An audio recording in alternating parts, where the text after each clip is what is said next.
Hi friends, आज આપણે બનાવશું તલની ચીકી એકદમ સરસ પતલી એવી। તો રેસીપી એન્ડ સુધી જરૂરથી જોજો। તો આપણે એક વાટકી તલ લીધા છે, વ્હાઈટ તલ છે તે મેં લીધા છે। એક વાટકી આપણે ખાંડ લીધી છે, બંનેનું માપ છે તે આપણે સરખું રાખ્યું છે। હવે આપણે પેનની અંદર ખાંડ છે તે આપણે એડ કરી દેશું। તો બધી ખાંડ એડ નથી કરવાની, આ રીતે આપણે થોડી ખાંડ એડ કરવાની છે અને આને આપણે મેલ્ટ થવા દેશું। આમાં આપણે પાણી એડ નથી કરવાનું, ખાંડ મેલ્ટ કરવાની છે। તો આપણી ખાંડ છે તે એકદમ સરસ રીતે મેલ્ટ થઈ ગઈ છે। હવે આપણે તલ એડ કરશું। તો આપણે થોડા તલ એડ કરવાના છે, બધા તલ એડ નથી કરવાના। આને આપણે મિક્સ કરી દેશું। તો હજી મને ચાસણી થોડી વધારે લાગે છે, હજી આપણે થોડા તલ એડ કરશું। આ રીતે આપણે સરસ રીતે મિક્સ કરી લેશું। તો એકદમ સરસ રીતે બધું મિક્સ થઈ ગયું છે। આ રીતે આપણે મિક્સ કરી લેવાના। હવે આપણે ઠંડી થાય ને એ પહેલાં આપણે એક પાટલો લઈ લેશું। આમાં આપણે ફરતું તેલ લગાવી દેવાનું। આ રીતે હાથમાં તેલ લઈને ફરતું તેલ આપણે પાટલા અને વેલણમાં લગાવી દેવાનું। આ રીતે હવે આપણે આ ચીકી છે તે પાટલા ઉપર મૂકી દઈશું। તેલ લગાવવાથી ચીકી છે તે ચીપકે નહીં અને સરસ રીતે વણાઈ જાય। હવે આપણે આને આ રીતે એકદમ સરસ રાઉન્ડ શેપ આપી દેવાનું અને રોટલીની જેમ આપણે વણી લેશું। જેટલી પતલી થાય ને એટલી આપણે પતલી વણવાની છે। આને આપણે જાડી નથી રાખવાની, કારણ કે આ રીતે વણવાથી આપણે જેટલી પતલી વણવી હોય ને એટલી આપણે વણી શકીએ અને ખાવામાં પણ સરસ લાગે છે આ રીતની ચીકી। તો ફક્ત એક જ વાટકી તલમાં તમે બહુ બધી ચીકી બનાવી શકો ઘરે આ રીતે।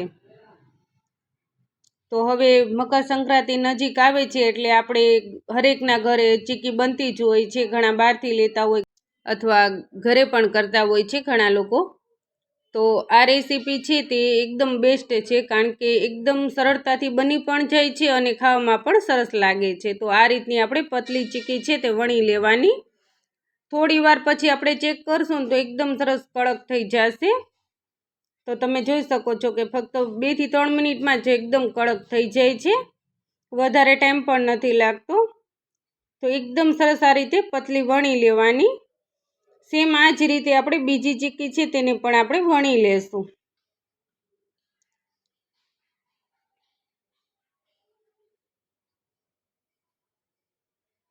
થોડું ગરમ લાગે એટલે આ રીતે ગરમા ગરમ જ વણવાની છે, આને ઠંડી નથી થવા દેવાની, નહીંતર તો પછી વણી પણ ના શકાય। એટલે આ રીતે ગરમા ગરમ હોય ને ત્યારે જ આપણે વણવાની છે। આ રીતે વણી લેવાની।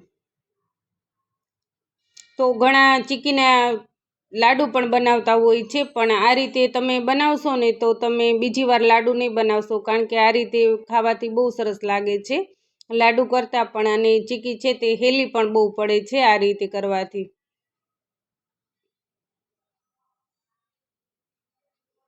આ ચીકી પણ આપણે વણી લીધી છે એકદમ પતલી। હવે આપણે આને પણ થોડી વાર માટે ઠંડી થવા દેશું। તો થોડી વાર થઈ ગઈ છે, 2 થી 3 મિનિટમાં એકદમ સરસ કડક થઈ ગઈ છે। તો આ રીતે આપણે ચીકી વણી લીધી છે। હવે આપણે આને કટિંગ કરી લેશું। તો તમે જોઈ શકો છો કે એકદમ સરસ આપણી તલની ચીકી છે તે બની અને રેડી થઈ ગઈ છે। હવે આપણે આને કટિંગ કરી લેશું। આ રીતે તમારી ચોઈસ પ્રમાણે તમે કટિંગ કરી શકો છો। મેં તો અત્યારે એમ જ ટુકડા કરી લીધા છે, અને જો તમારે વ્યવસ્થિત કટિંગ કરવું હોય એકદમ સરસ ચોરસ રીતે તો સ્કેલથી તમે વ્યવસ્થિત પણ કટિંગ કરી શકો છો, પણ હું તો અત્યારે એમ જ કટિંગ કરી લઉં છું। તો ફક્ત એક જ વાટકી તલમાં તમે જોઈ શકો છો કે આપણી ચીકી કેટલી બની અને તૈયાર થઈ ગઈ છે। તો ફ્રેન્ડ્સ, આ મકર સંક્રાંતિ ઉપર તમે પણ આ રેસીપી જરૂરથી ટ્રાય કરજો, અને આજની મારી રેસીપી તમને કેવી લાગી એ જરૂરથી મને કહેજો। ગમી હોય તો લાઈક કરો, શેર કરો અને મારી ચેનલને સબસ્ક્રાઈબ જરૂરથી કરજો। તો તૈયાર છે એકદમ મસ્ત મજાની તલની ચીકી। તો ફ્રેન્ડ્સ, એકદમ સિમ્પલ અને સરળ રેસીપી જોવા માટે મારી ચેનલને સબસ્ક્રાઈબ કરી ઓલ નોટિફિકેશન જરૂરથી ક્લિક કરજો। અને ફ્રેન્ડ્સ અને ફેમિલી મેમ્બરમાં જરૂરથી શેર કરજો. Thank you for watch.